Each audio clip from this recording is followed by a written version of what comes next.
सुप्रभात बच्चों, आपका हिंदी की कक्षा में स्वागत है। बेटा, आप लोग, मैं उम्मीद करूंगी कि अपने घरों पर सुरक्षित होंगे, क्योंकि आजकल कोरोना फिर से बहुत ज़्यादा फैल रहा है। इसलिए सोशल डिस्टेंसिंग का ख्याल रखिए, अपने हाथों को बार बार साबुन से धोते रहिए, बार बार सैनिटाइज कीजिए, मास्क पहन के रखिए। बाहर कहीं भी जाएं तो इन सब चीज़ों का ध्यान रखिए, तभी हम अपने आप को सुरक्षित रख सकते हैं। तो आज हम अपना पाठ स्टार्ट करने जा रहे हैं। ये कविता है पहली बूंद। इसमें वर्षा काल में जो पहली बूंद है, जब वो धरती पर गिरती है तो क्या क्या परिवर्तन आते हैं, उनके बारे में इस कविता में बताया गया है। वह पावस का प्रथम दिवस जब पहली बूंद धरा पर आई, अंकुर फूट पड़ा धरती से, नवजीवन की ले अंगड़ाई। पावस, पावस का मतलब होता है वर्षा काल, वर्षा का समय। वह वर्षा का पहला दिन, बरसातों का पहला दिन था, जब धरती पर पहली बूंद आकर गिरी थी और धरती से छोटे छोटे बीजों से अंकुर फूट पड़े थे, यानी छोटे छोटे पौधे बनने लग गए थे उन बीजों से। ऐसा लग रहा था जैसे कि नए जीवन की शुरुआत हो रही है। ठीक है, आगे है, धरती के सूखे अधरों पर गिरी बूंद अमृत सी आकर, वसुंधरा की रोमावली सी, हरी धूप पुलकी मुस्काई, पहली बूंद धरा पर आई। इसमें कवि कहते हैं कि जब पहली बूंद धरती पर गिरी थी तो ऐसा लग रहा था कि धरती सूखी हुई थी। तो धरती के जो सूखे हुए होठ थे, अधरों का मतलब होता है होठ, अधर होते हैं होठ। धरती के जो सूखे हुए होठ थे, उन पर जब पहली बूंद आकर गिरी तो ऐसा प्रतीत हो रहा था कि वो अमृत है, अमृत के समान लग रही थी। और जो हरी हरी छोटी छोटी घास उग रही थी, जो ये है ना हरी दूब, हरी धूप मतलब होता है छोटी छोटी घास जो उगती है, नई नई घास उग रही थी उस बूंद के गिरने से।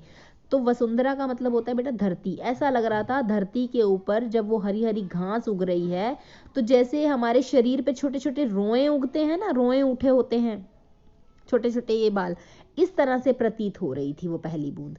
धरती पर जो दूब उगी थी हरी हरी, उसे देखकर ऐसा लग रहा था कि जैसे छोटे छोटे रोए हैं वो। आसमान में उड़ता सागर लगा बिजलियों के स्वर्णिम पर, बजा नगाड़े जगा रहे हैं बादल धरती की तरुणाई, पहली बूंद धरा पर आई। इसमें कवि कहते हैं कि आसमान को देखकर ऐसा प्रतीत हो रहा है कि जैसे आसमान सागर बन गया है, जैसे सागर के समान उड़ रहा है। जब बादल उसमें उड़ रहे होते हैं तो ऐसा लग रहा है कवि को जैसे सागर हिलोरे खा रहा है। और जो बिजलियां चमक रही हैं आसमान में, वो सोने के समान, स्वर्ण के समान प्रतीत हो रही हैं। और जब बिजली कड़कती है, बादल गरजते हैं, तो ऐसा लग रहा है कि जैसे नगाड़े बज रहे हों, और नगाड़े बजा बजा कर धरती की तरुणाई को जगा रहे हैं, यानी कि धरती को यौवनावस्था की ओर लेके जा रहे हैं। क्योंकि फूल उग रहे हैं, चारों तरफ हरियाली छा रही है, पेड़ों के पत्ते हिल रहे हैं, बहुत सुंदर वातावरण बना हुआ है। तो ऐसा लग रहा है जैसे बचपन से युवावस्था की ओर हमारी पृथ्वी जा रही है। क्योंकि पहले बीज थे, फिर बीज से अंकुर फूट पड़े, बड़े हो गए वो। तो ये सब यहाँ पर कवि कह रहे हैं। नीले नयनों का सा अंबर, साय है अंबर, काली पुतली से ये जलधर, करुणा विगलित अश्रु बहाकर धरती की चीर प्यास बुझाई। आगे कवि कहते हैं कि ये जो नीला आसमान है, ये नीला आसमान नीले नयनों की तरह, यानी हमारी नीली नीली आंखों की तरह लग रहा है। और उसमें जो काले काले बादल उड़ रहे हैं आसमान में, नीले आसमान में, वो ऐसे प्रतीत हो रहे हैं जैसे हमारी नीली आंखों के बीच में काली काली पुतलियां, जो आंखों की पुतली होती है ना, वो काले रंग की होती है, तो वो काली पुतली के समान लग रहे हैं।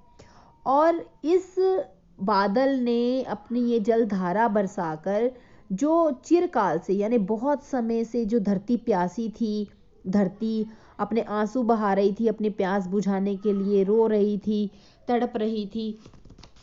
तो मतलब जो भी है, उसका जो भी उसके अंदर आंसुओं की धारा भरी हुई थी, तो उसकी इसने, आसमान ने प्यास बुझाई है अपनी पहली बूंद इस धरती पर गिराकर। बूढ़ी धरती शस्य श्यामला बनने को फिर से ललचाई। बूढ़ी धरती का मतलब है कि जो धरती बंजर हो चुकी थी, सूख गई थी बिना बारिश के, है ना, तो वो फिर से शस्य श्यामला यानी कि हरी भरी, शस्य श्यामला मतलब होता है हरी भरी बनने के लिए फिर से ललचाई, यानी फिर से उसका हरी भरी बनने का मन कर रहा है।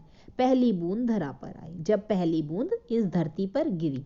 तो बेटा इस कविता की व्याख्या तो मैंने आपको कर दी है। बाकी आपको कोई भी प्रॉब्लम होगी तो हम जूम कक्षा में दोबारा से पढ़ेंगे। धन्यवाद।